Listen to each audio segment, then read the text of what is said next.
right, good evening, everyone. This is Len P from Ray Maru Files, and we have here Martin for Will Work for Games. We have Migs from Critical Index, as well as Rai from Unlybox.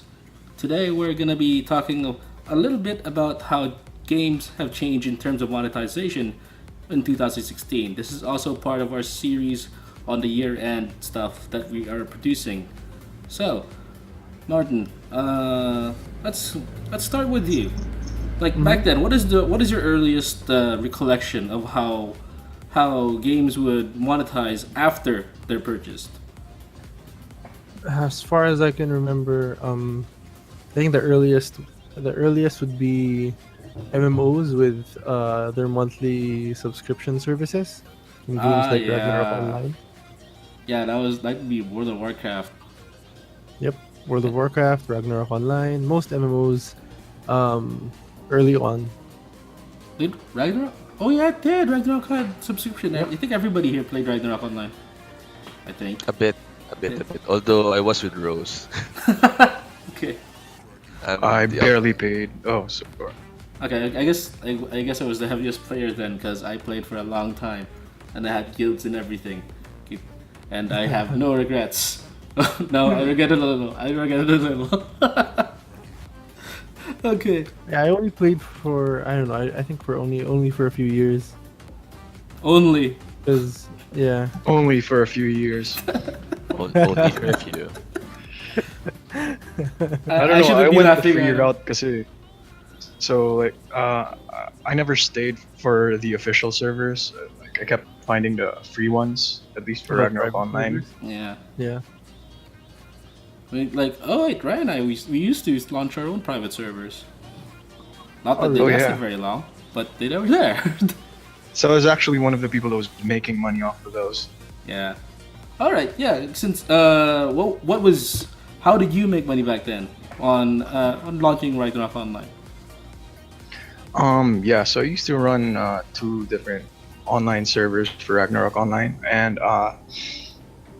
I was legally not allowed to profit. So like, we take money in the form of donations, and the promise is we use those donations for the upkeep of the server.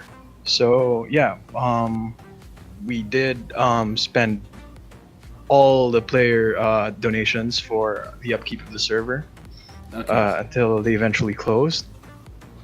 So I had some money left over, and I used that to open the second server, and Okay. then that closed. All right. I So think that's how basically, that's how most private servers run. I mean, stay alive. They survive through donations. how about okay? Online was just a budding thing back then. Do we have like Yeah. can you think of anything that was not online that tried to monetize post purchase? Well, if you're going to look at it, basically DLCs would be an example of monetization. Right? You buy the game, and if you want an extra feature for the game, may it be with a side story or aesthetics, then you go and pay for the DLC. Well, if you have any ideas of my personal example of, well, my first, I don't remember me, probably from Mass Effect 2. Because I was a late gamer, mga ano ako, Uh-huh. nagsimula. Started playing around 2010, 2011. I skipped the PlayStation 2 era. Oh, okay. Actually, Mass Yeah, Effect what are the earliest forms of DLC? true endings. Wow, ending. wow, we're gonna go there now? We're gonna go there now? Because We're gonna go Asura's Wrath now? oh yes, that's exactly what I was thinking. That was exactly what I was thinking. As Well, soon my as thoughts are DLC.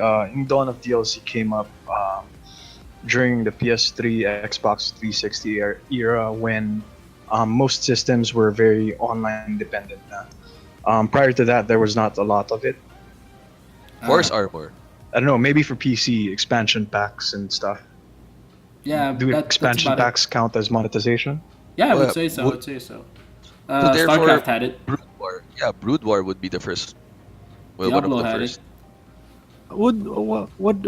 Would like monetization include expansion packs like for major expansion packs, or are they their separate games?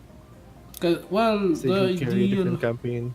the idea is you're able to continue getting a revenue stream from the same game. Okay. So it's That like a derivative from an origin of which, for example, StarCraft, then you have Brood War, then you have all these expansions. Yeah, and the Forgotten Fall from Grace. Nobody remembers that Wow. expansion pack. Anyway. No, nope. All right. Nope. So yeah. So all of these were no. They're all content that was maybe not really planned ahead of time, except maybe some games that tried to market off DLC as divided parts of an entire game, that was a very early and not very appreciated practice. Yeah. Because I think, especially like these days, a lot of games with the development cycles becoming shorter and funding a lot lower than before. A lot of times games come out, uh, I guess you could say, unfinished, so they end up just releasing DLC. I think that's a more recent practice. Uh, yeah, with more recent games, developers are more pressured to come out with a product with a tight deadline. But prior to that, I do believe like most games do stand on their own without the added content. But down the line, developers think, okay, maybe we can like provide players with a little more. So that's where the StarCraft style expansion packs come in, where I believe it was an entire additional campaign every time another expansion pack came in, Yeah, that's versus the shorter campaigns the DLCs provide. I okay. guess the issue here is that you have to determine whether developers are already thinking ahead. Are they already thinking ahead while they are finishing the original product? Why are you thinking of doing DLCs already? Yeah, how early in Whereas the development cycle is it? now, like, are you going to finish the game first, then DLC, or are you already thinking of DLCs while you're making the core game? That's where all the salt, or rather, that's where all the issues and disputes come about. Like, That's true. they would have to set an ethical standard, so to speak, in the process of creating something. Okay. So yeah, good. That was pretty much the problem back then. Uh, if you backtrack, a lot of people recognize that DLC or this kind of a strategy for getting more cash out of their production seemed like they were just get releasing the game in segments rather than releasing a game and then adding on to that original amount of the game. Yeah. I think that's Because if yeah, which, which was a kind of it was a really frowned upon practice by the audience. Right? Do you think there would be any good reason behind that for the developers side? For the developers kasi I think it's also a matter of like, okay, this is yung main game natin, and when they start thinking of DLCs, they think of like things that they did not think was should be part of the main game, like how in Batman you would have the Batman main campaign as the main game. Now there would be a DLC of you playing as Nightwing, or I don't know who else, Robin, right? Was Yes. there a Robin DLC? Yeah. I guess for a developer, they feel like, okay, this is extra work, so um, I think it's justified to keep this separate from the main game. But the problem is, sometimes yung content is not rich enough to justify the separate purchase, and I think that's what upsets most people. Okay. right. Well, I think one of the reasons why we have, well, s- some AAA developers would have this kind of perspective is that, from what I remember, or I forgot this documentary that I watched, that they actually had the guys in suits are not video gamers, they're not developers, they're actually from Coke, they're from Pepsi, so really more of the fast moving, the consumer goods guys. So mhm. what they did was to be able to profit, to be able to even extend the life cycle of a certain product, they would have to segment, and they would have to cut away and bundle certain products in such a way that even the game itself is being bundled not as a whole, but as parts of a whole. So basically, what you're buying from a $60 game is parts and parcel, a big part of a of a certain game or a certain trilogy, And that stuff right? So got me. Yeah, that stuff got me yeah, so angry. yeah, Always. yeah, Yeah. yeah. Because for example, you have games like if you buy now, you get the core edition, and then a year after you will get the core premium edition. Then you have a game of the year edition. Then at the end of the day, it's just a it's just a cumulative bundle of DLCs. It's at the end of the day, it's more of how they market it and how they bundle the service and You, how they treat the service. I actually have an example that is totally off, totally in Japan only, because I've only seen this happen in Japan. Sure. It's called Idolmaster. It, Okay. yeah, All right. okay, Oh, stick with me, right. guys. Stay with me. Stay with me. Alright.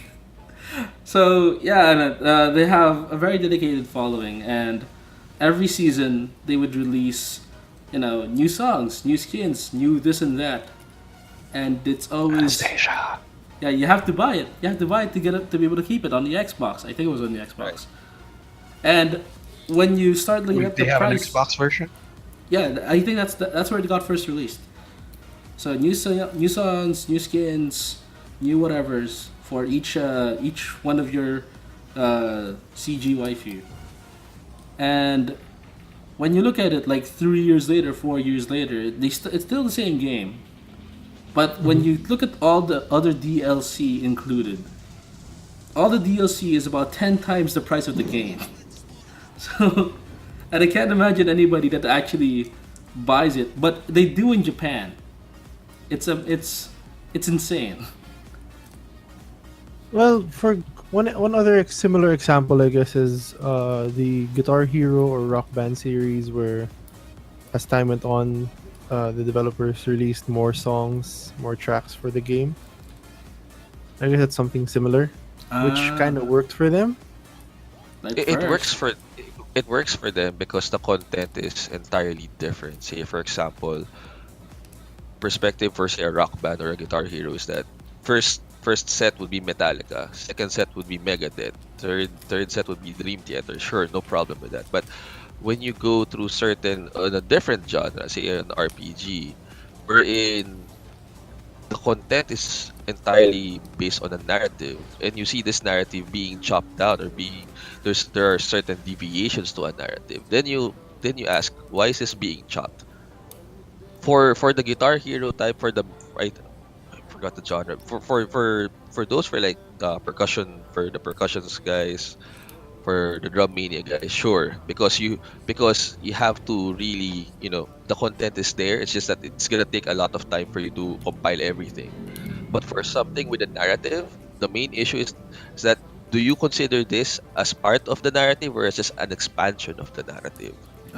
It becomes that's where it becomes, a gray area for discussion.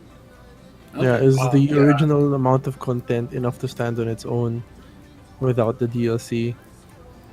And is the DLC also rich enough to stand on its own as a separate thing? Yeah, I actually agree with that. About the rock band thing, the Guitar Hero thing. I think it makes better sense for them to serve up additional songs as DLC. Um, well, first because licensing the songs is actually a very long and expensive process. So you don't want to be giving out this content for free exactly, especially since you have a very diverse audience where some people might just prefer Taylor Swift over Megadeth. Yeah. So I think yeah, yung ganung system for that kind of game works. But when you did say something about narrative, I remembered. I think it was Tales of Zillia, where you had the main game with Sore, and then I think a separate campaign for Alicia, which was uh, Oh, kind of stupid. yes, yes. Okay, I know totally what you're talking about. Yeah, they they had a marketed character for Tales of Studia. She was like all over the banners, and then she's gone like on the first third of the game. After the first quarter or third of the game, she's gone. Period. That's it. And Like I never played the game, but is there any reason why that was? that was really her role in the story. She was just supposed to be in the initial part of the story, but the marketing handled her like she was the main heroine. So to make up for that, they made this DLC campaign or story where they get to see what happens after the main story with her. So it's kind of an apology, but you have to pay for it. Where does the Alicia story fall into the narrative? Was before or after the main narrative? After. After, okay. So yeah, that doesn't make any sense. Like the developers could have stuck their gun, saying, "Okay, this was her narrative. Honestly, we're kind of sorry, na we miscommunicated her importance in the story, but like this is what happens to her in the story." But it turns out there is an additional story that they just didn't include in the base game, which to me felt like they were taking advantage. They were intentionally taking advantage of the consumer. Yeah, Yeah. the question comes to mind regarding when did they decide to make the DLC, before they made the game or after they launched the game, based on From feedback. from a Like, were they business planning it perspective, from the start? yeah, from a business perspective, this is where it becomes tricky now because if you're going to notice, most of the DLCs, as they have evolved, deviated now from the narrative. It's not about the story, it's not about an expansion anymore. Rather, these are items, equipment, weapons that would enhance your experience to the game. Now, it becomes a gray area again because A, you now have to think, will I buy this just because I'm gonna play better? Or will I buy this? Or will I buy this just because it's there? Or just should I just leave this alone? Now, aesthetics at the end of the day, if you're buying a game on its own, and I will agree with Sterling on this one, it becomes more of a psychological nuisance because why am I getting some? I already bought the game. Why am I why am I supposed to pay again for weapons? Why am I supposed to pay for additional horse armor? Correct. True. Actually, yeah, that's one more practice that was pretty much not a good idea. Uh, Wait, Diba? but we were talking about a DLC adding on to the main story. Basically, there Yes. was a my understanding was there was a huge blank in the story, and Yes. they had people pay money to fill in that blank. It sounded like a very big blank, so to speak, because there are story DLCs that I feel are justified because they enrich the original content over like what feels like what Zisteria did, and uh, which had this big gaping hole that they just needed filled with DLC. ah, well, I guess one example of a good DLC recently is the set of Witcher 3 DLC, Yes. Yes. Heart Oh of yeah, yeah. Stone, and Blood and Wine. Very- That's one type of DLC that I think was good because those games stood on their own, regardless of regardless of the main game. okay. Add Yeah, I to think the Witcher cart. did it right. Mm. Actually, okay. So we're moving into the more recent games. Maybe this is most evident in TF2, but we were seeing new ways of monetization from games that have very different approaches. So, and this actually became wildly popular this year, 2016. So this is where we're gonna get to the kind of fun part now. So, Go ahead, spill the beans.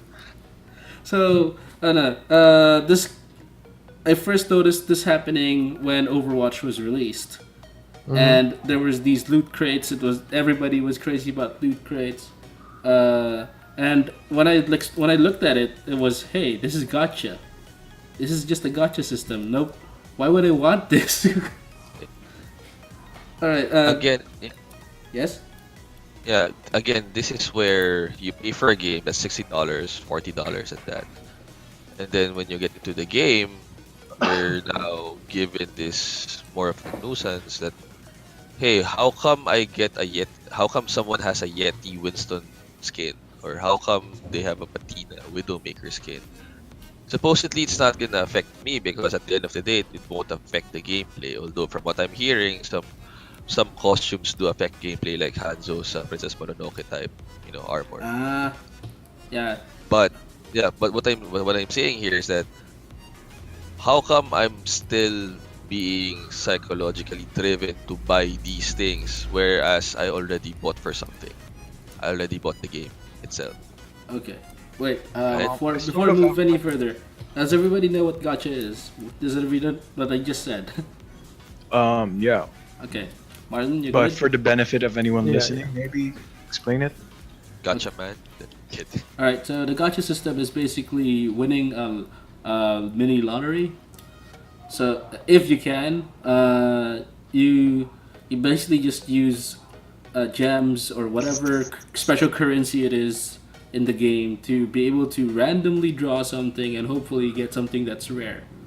For most cases, the to get the really rare items is about a 1% chance or less, and the only way you can sort of guarantee yourself to get all the rares you want is by buying a lot of this currency. So that's just to define that term. Okay. Yeah. I have experienced this a lot in Japanese mobile games, and if I'm not sure if anybody knows about how much Japanese people might spend on a mobile game. It's entirely possible for them to spend a month's worth of salary if the event or whatever is there in the gacha is something they really want. It actually does happen. They do roll hard. I don't know if anyone plays. I played it. I used to play this game on mobile called Seven Nights, and so heroes are dropped by a gacha system, and every 2 or 3 months a new hero drops. Now, this game has this thing where you need to have another copy of that hero to break its level cap. So you get your first hero. It starts off at 30. There's a level cap of 40. So every time you want to increase its cap, you get another one of that same hero. Oh my So god. one hero is 2 levels. So like Wow. two of them That's you get it to extreme. 32 and then 34 and then eventually 40. Um, so you kind of see who the high rollers in this game are, because when you look at the rankings, you see the teams they have, and you know this hero just came out yesterday, and for some reason they have it at level 40. Insane. Okay. Damn. My So question, right? My question for you is yeah, this a free to play game? oh yes, it's a free-to-play game with a premium Uh, currency. Yeah. All I right. can get Yes. away. So I guess it's stuff like that that people usually get upset about because I guess that's sort of one of those pay to win systems. Yes, it's Wherein, definitely yeah, the people that do pay have a very significant advantage, and it's very annoying because a big part of this game is competitive, like multiplayer competitive PvP. Wow. yeah. So that's one of the probably the biggest issues with DLC these days is, or even before, is that they affect the actual gameplay. And while it's not as big of an issue for single player games because you're playing by yourself, but it's a really big issue with multiplayer games. Yeah. All right. So, well, Was it these were Overwatch? systems that like really hold back actual content and not just the cosmetics. Western games in general seem to stick to the cosmetics rule for these kind of things. Yeah. True. One old example is, or older example is CS:GO or TF2 with their crates, Mm-hmm. and actually anything from Valve. It started out in TF2 where you get crates, and then you open the crates for weapons. And at that time, I think some of the weapons did affect gameplay. So, but some of them were pretty easy to get through the crates because you get crates on a regular basis. What costs money is the keys to open the crates. Oh Martin, yeah. Martin, my question is, were these weapons meant to change the gameplay itself, or were they just bugs or Oh no no something no. that's Team Fortress Some of 2. the weapons had special properties. Yeah. They kind of balance out. It's like if you have a rocket launcher, you have a rocket launcher that's stronger, but it has less ammo. You have a rocket launcher that that doesn't do damage to you, but uh, you can use it a lot to just travel around, like rocket jump around. And we're right? all these different weapons. They kind of try to balance them out, but of course, since they're new, most of the time they need to be nerfed like a few weeks after they're released. That sounds like any multiplayer game that has an online aspect. Yes, Yeah, I think actually. with TF2, it's not exactly an advantage to get one of the like weapons from crates because they're pretty balanced out. Because Yeah, but they do have advantages, but they also have disadvantages from the original version of the weapon. sure. Whether or not these advantages or whether or not these are actual advantages or disadvantages is left to the player to decide depending on That's true. how he or she plays. However, and this is my point of contention here, is that at the end of the day, it's different. So you might use it or abuse it. i- you throw it out of the window. You can still use it accordingly to how you play. So for me, it still affects gameplay as Yes. Yeah, compared my to say, concern there yeah, is it drops by chance, so you severely limit the access players to have to this item. So regardless of whether or not they're powerful or not, you are somehow eliminating like an option of how to play for some players, unless like they had that item, but they have no control over that. That's true. question. Is this also based on a probability set, or can you buy these things? So like a You can. one shot. You can. It's still based on chance. Like there Oh, are I think different there's a way to crates with directly different buy them. numbers, and each crate has a set of possible items you can get if you open it. Yeah, question. Can you trade these items though, like Yes, you from one can. player? Oh, yeah, there you you Yes, can, you you go. can. can. Ah, Yeah. okay, so that helps. That Yeah, helps. there's a Team way Fortress to. True has a very big trading Yeah, market. there's it's also possible to buy the items directly from the shop as part of a set. It's also possible to Yes. craft items. Yes, yes. Yeah, it's stuff like that. It's TF2's economy is it's a special existence in itself, in my opinion. It's I quite. guess another example that what was that? Sorry. Oh, I was gonna say another example that's a similar system, but it doesn't affect the game. Is CS:GO with their weapon skins that you get Uh, from crates as well. oh, okay. It's the same system where you get crates from playing. The more you play, the more crates you get, but you still have to unlock them by buying keys. But don't they gamble on these things on skins already? Like Oh, they've they do. created, yeah, like they've created like a $5 billion. It even reached Bloomberg. I think they've created a $5 billion business with that. Yes, CS:GO skins a very big business. Yes, yes, it is. How is You. it now? Because they started cracking down on those, like a few months ago, if I remember correctly. Yeah, a few months ago when the issue came out that the guy who's actually who owned the site for the lottery of the skins actually was the one also marketing it. So there was a bit of an ethical breach there. Yeah, like a YouTuber, I think, Yes, was yes. really plugging the site hard, and then yeah, people started discovering, okay, Yeah, he actually owns the place. Yeah. Okay. I don't really know the news on that, but that sounds pretty shady. Yeah. it Well, yeah. yeah, It is shady, true. What matters is that first off, everything is disclosed, and then secondly, rules are properly defined, so people don't really trust you. You know, people trust you because they think you're an independent source, but it turns out you own the actual site, and it becomes really an issue.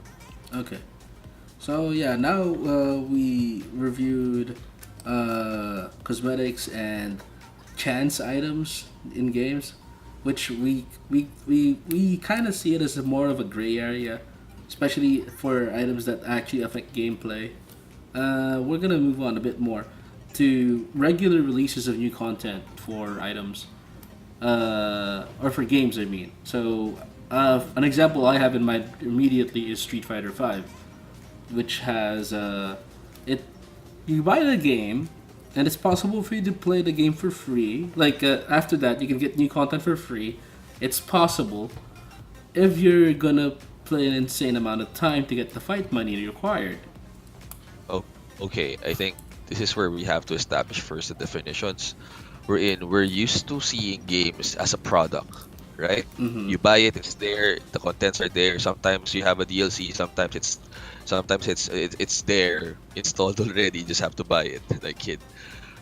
But now we're seeing games being considered not as a product but as a service, Mm-hmm. something that's continuous, something that's ever changing, ever evolving. This is where the esports come in with their ever changing patches and rebalancing and meta.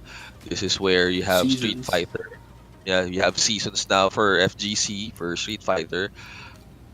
This is now a whole new frontier with games in itself, and now alongside with the games you now have your content, your monetization also evolving alongside these games. All right. Right. Have you played Street Fighter? Do you play Street Fighter? No, not the latest one. Does the base game cost anything, or is it free Yes. to download? The base Yes, game, it yeah, does. Because $60. actually, this is the whole system Street Fighter has right now kind of bothers me. In that, do you pay for each new character, the ones that come in now, like Akuma, and Yes. Two you pay choices. for them individually? You can. You That's can, You can, buy but you, a season pass with money, with real yeah. money. So Or you you can can buy them either. individually with fight money, which you earn in game. All right, so I guess that's okay, kind of, but how long does it take to make money for that? You know, There Objection. how you go. much? Objection. How long does it take to make fight money enough to buy a character? Okay. The original plan of Capcom was to release one character a month, and when we saw the price of fight money wise for a character, went to Reddit, see the calculation of how long it would take. Under the assumption that you win half your fights online, because online is the only way you'll be able to earn fight money, you will need to play approximately, at the very least, about 20 hours a day for an entire month. 20 out of 24 hours a day. Well, I haven't really measured how long it takes to buy a hero, like a new hero in League of Legends. Yeah, maybe it feels the same. I'm not sure. No, I Uh, disagree. No. Yeah. Oh But no, League, much longer. No, yeah, but because League is free. Oh yeah, I guess there is definitely that. Like, I already paid $60 for this. Why do I have to pay like okay, I have? Diba, why does it have to take so long to unlock this character? two things on League of Legends. Yeah. When I played, the few times I played League of Legends, these are the things I noticed about earning gold there. One, there's a first win of the day bonus. Two, there are certain conditions that you can meet to earn additional gold, and that refreshes every once in a while. Yeah. Right. Like a dailies. Yeah, something like that. Yeah. Uh, There, that does not exist in Street Fighter. So it's either you earn 25, either you earn 25 per fight or 50, and the price of one character is 10,000. Oh shit. So I feel like maybe in pricing in progression is a little too steep.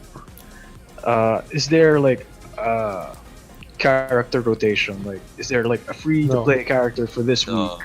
There, Because I remember like Dead or Alive, the free to download one on a PS Store, doing that thing sort where of. you'd have like two characters unlocked. Like it shuffles every week, I think. Okay, that sort of happens in Street Fighter, where the new character, once introduced, is available immediately. Then a week or two after, it's for sale, and then it's never unlocked ever again. You have to That's buy No, it. the so thing. So yeah, you Alan. only Alan. get to try to hero out once, Yes. when you're there, when it just came out. But for like newer players, and if these new characters have been around a while, these newer players don't have the opportunity to try those new players out, right? Do not. They do not. That's true. True. So I think that's frustrating, especially considering like if I had to earn and then like I bought something I didn't want. Okay. Now, Alright. for Yeah, me, that's the case. for me, Like if you buy, oh sorry, let's go. no. Part of the whole thing here is I think Capcom did mention that if you finish the story mode and some of the challenge modes, that you'd be able to unlock the characters faster. My frustration with this is that being that games is Street Fighter is considered as a service is that you bought it for $60, and then for the first season you have to pay $30 to unlock them immediately. And for the next season you have to pay another $30, so that's another $60. That's around 120, and that's not including all the aesthetics that will be on the based on say a Christmas season or a Halloween season or Capcom anniversary season skins or arenas. It's on top of. So other than the fact that you have to buy or earn these characters, you have also the aesthetics, the clothing, the armor, or the area or the announcers to also have to consider when you're earning those currency. Yeah, that's the thing. They just kind of develop and then they kind of forget that you bought the game in the first place. I think Capcom is making us choose. Do you want this kind of business model with Street Fighter 5, or do you want the whole Street Fighter 4 mess wherein you have 2008 Street Fighter 4, 2010 Street Fighter, Super Street Fighter 4, Super Street Fighter 4 Arcade Edition, And where so it on. and so on. Then you see everything just snowballing, and then you're gonna be left out thinking, why is this happening? I wanted something that's just the base game and that's it. Ah, Yeah, I I think guess with I Street read Fighter something 5 they're about trying that. something new. You guys were saying, I think Rise is talking to someone. Oh yeah, with Street Fighter 5 Oh, sorry. they're trying the DLC route instead of releasing a completely different game. They're trying to use the DLC system to release new characters instead of releasing a Super Street Fighter 5. They just release season 2. Yeah, I guess that's Wait, my impression of yung with a previous train of thought, there was something about like, what if I just wanted to play this version of the game and not that version of the game? I think that's one of the emerging problems with you competitive games these days, where they're like, right, I wanted to play WoW in the version that it was 10 years ago. Why can't I access that now? I don't want to think about these new features that WoW has been putting in, or like, I like the rule sets of Smash Brothers X versus the rules of Smash Brothers now, right? yeah. Uh, Melee or with how basically. like League of Legends has been totally rekitting some of their old champions, and people are like, "Wait, I liked it how it was before." Uh, I think there's something to be discussed there. I'm just not sure it falls into this right now, because I think most of the balancing changes are actually outside of scope of monetization. Uh-huh. yeah, definitely. Well, yeah. It's gonna be the games as a service. Wherein what Yeah. defines a service that's being rendered to you? What if I want something different, but you're giving it to everyone at the same time? What if I prefer something different, No, something that's been given to me before? I think Oh yeah, okay. I think the goal of games as a service. So it is looking at Overwatch, it is looking at Dota 2, League of Legends, all these constantly online multiplayer games, because this is their prime form right now. Constantly online multiplayers. This is the very pinnacle of how you can get a game as a service, because they need to put servers up, they need to make regular content, and for the most part, it's a pay what you want system. For the most part, where if you just really want this aesthetic, you can buy it, or if you feel like the game deserves the money that you're gonna throw at it, then why not? It seems to be creating, instead of a proposition where you're offered value, it's trying to offer you a habit of buying something because it's always providing you with a service, something like that. Are you guys I following? guess, yeah, I guess for that one, it's really more of how come you're still psychologically burdening me, whereas I've already paid something.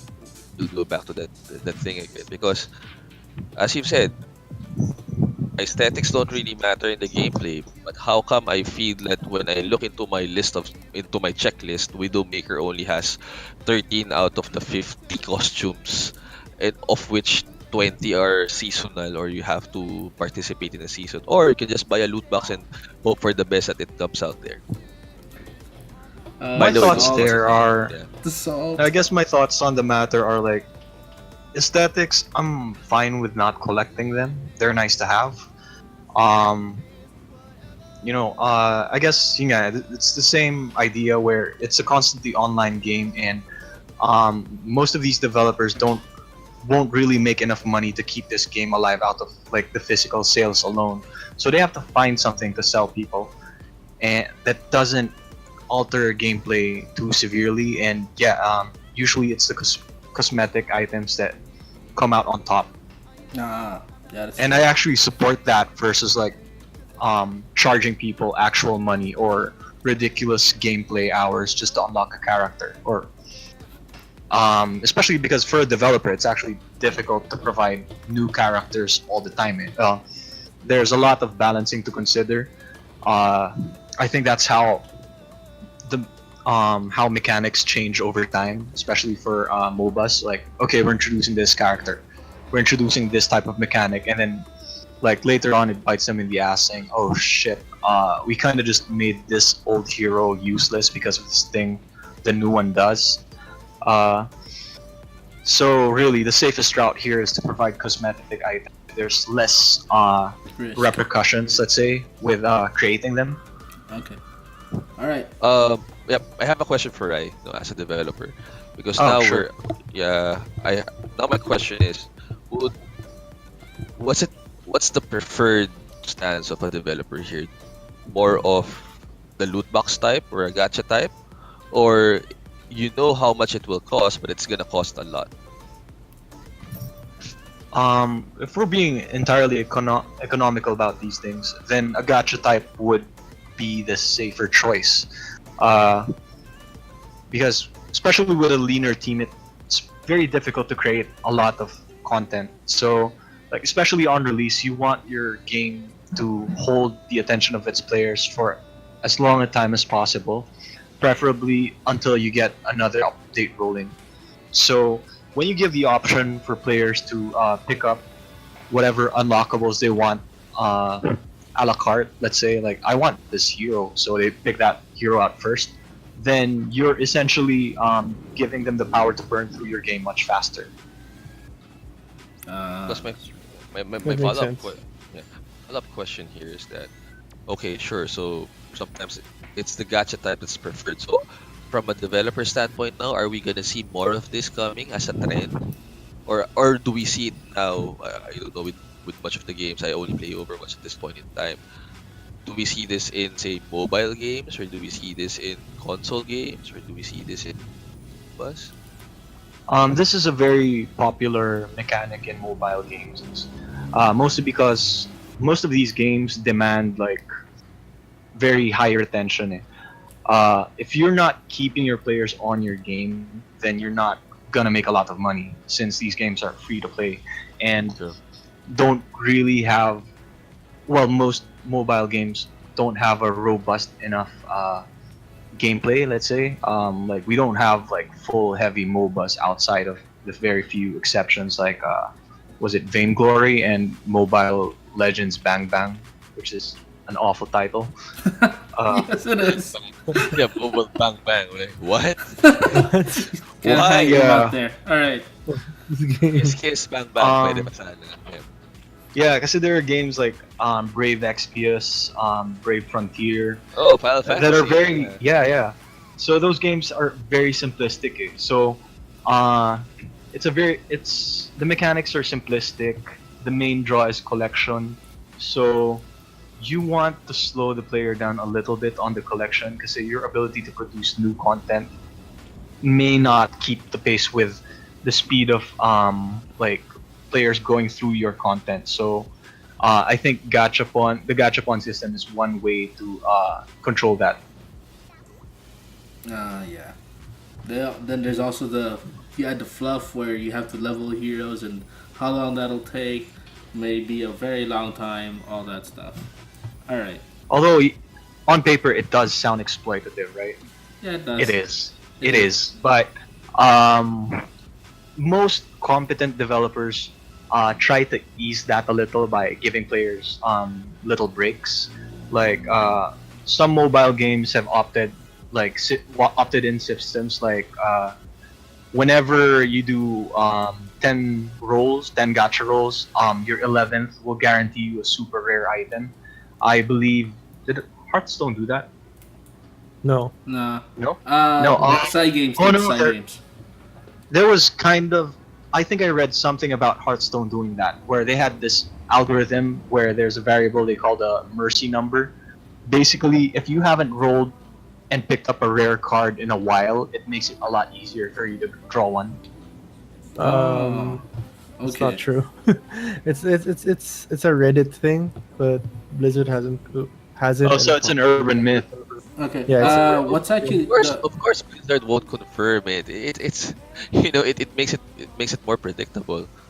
the Yeah, one, that's true. One That's company never- that's actually done this is Psy Games with their Grand Blue when somebody spent over $1 million on their game and didn't get what they wanted. Wow. It was kind of a big talk for a while. That's what, 500,000 pesos? Yes. Around 500,000 pesos, and you still didn't get what you want. Yes. Wow. Wow. Yeah. That it's honestly speaking, it's borderline gambling. It is. It is. It is. That's why you have a derivative industry for it. Yeah, it's borderline gambling, and now they're having these consolation mechanics where if you've paid a certain amount or you've drawn a certain amount, you know what? Just pick what you want. they do that. Some people do that now. Some companies do that now.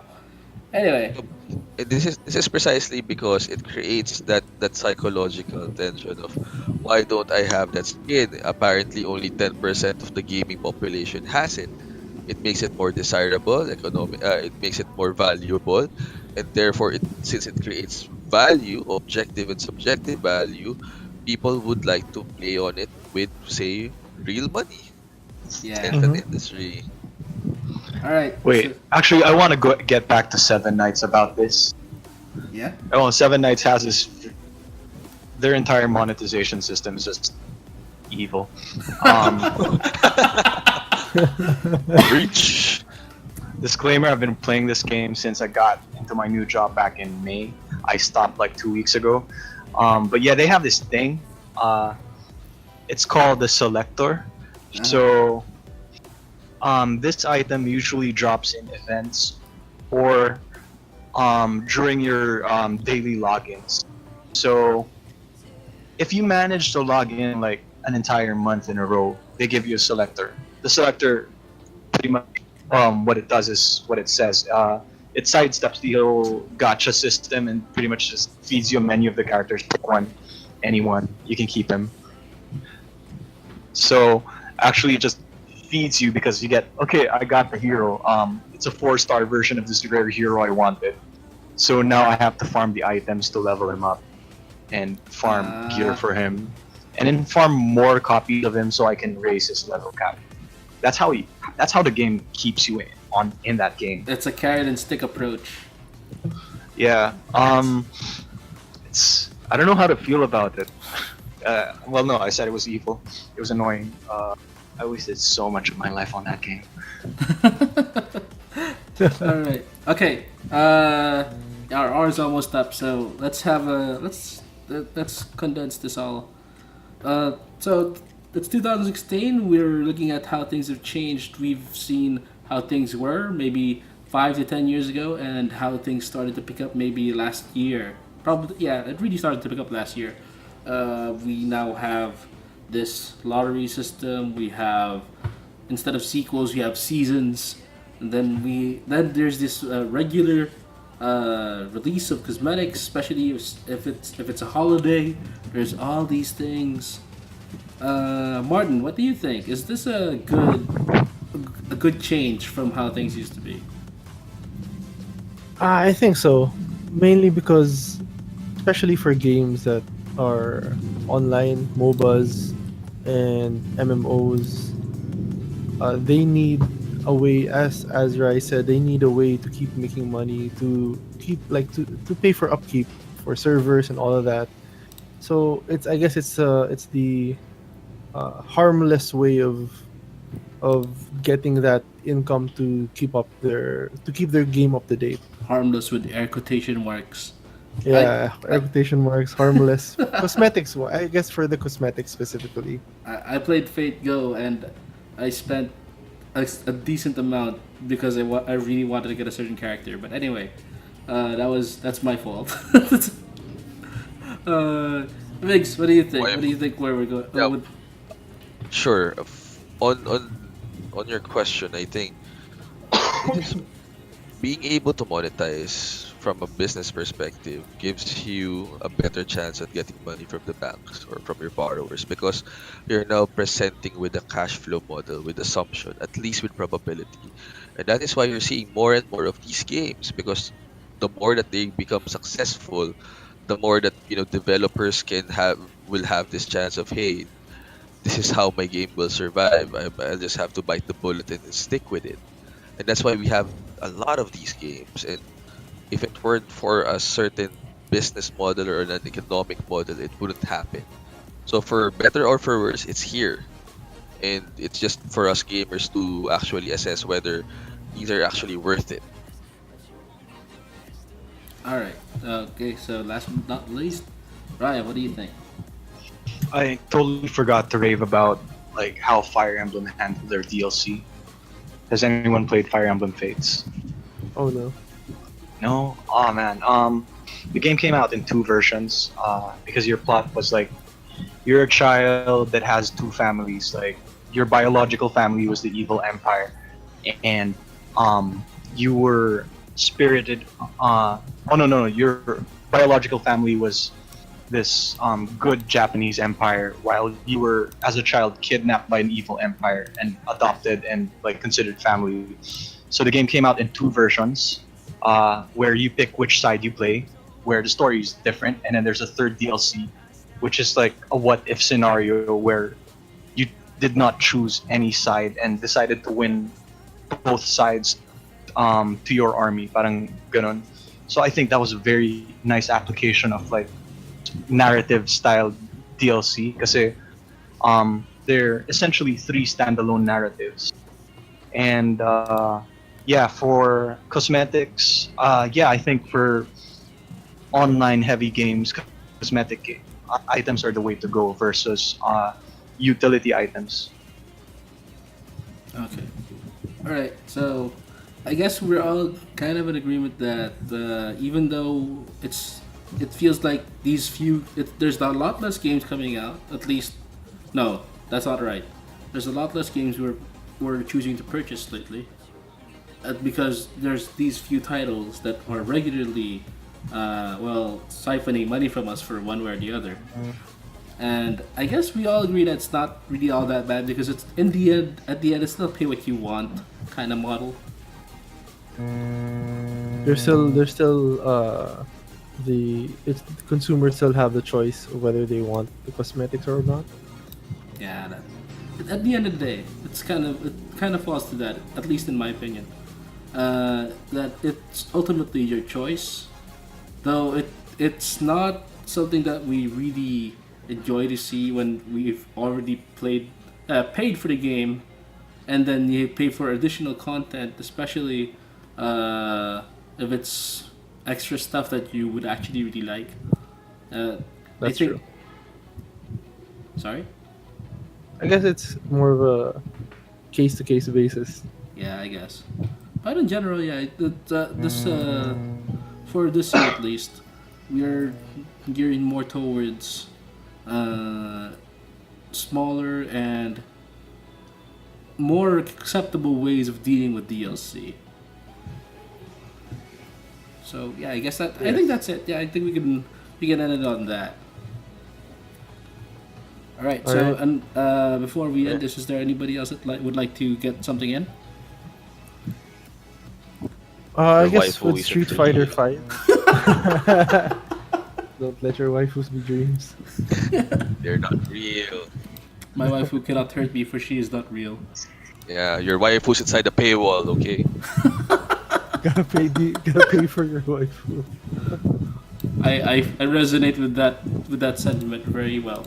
Anyway, I really want to get back into Street Fighter, and Street Fighter 5 does look really nice, but like I'm afraid of spending a fortune on unlocking the waves of characters. that's Like I don't have time to play all the time, Exactly. and I don't want to risk like putting out fight money on a character that turns out I don't like playing. So I really hope they do something about fixing that. yeah, Yeah. that's true. All right. Well, I guess that's it. I Yeah. guess case in point, Ibuki. Street Fighter 5. That's Yeah. one character I bought and did not like. Oh boy. In my opinion, fighting games, it's very risky to make regular locked characters behind a paywall. I mean, maybe it's okay That's to do true. it in one fell swing, like on release. You have these few characters, but don't do it like over a period of time, because because that's your content. That is your much your content. It's like you're locking. It's like in StarCraft, you're locking the Zerg race, and You're you have- locking the Hydralisks yeah, for, something like that. for a Yeah. few months. It's Perfume. I really can't agree with it. All right. Anyway, looks like our hour's up. Again, thank you guys. Thank you, Martin. Thank you, Migs, and thank you, Rai, for coming along. Thank you too, Alan. Thank Yeah, you, thank you. especially you. Rai So for much. Sure, short thank you. notice. I think we've had a very productive discussion today. Hopefully, we'll be able to improve and all that. This is my first time trying to put something like this together, so I hope you guys found it okay. Yeah, it was. Yeah, sure. All right. Anyway, again, this is Len. Thank you all for listening, and we are now signing out. Until next time, guys.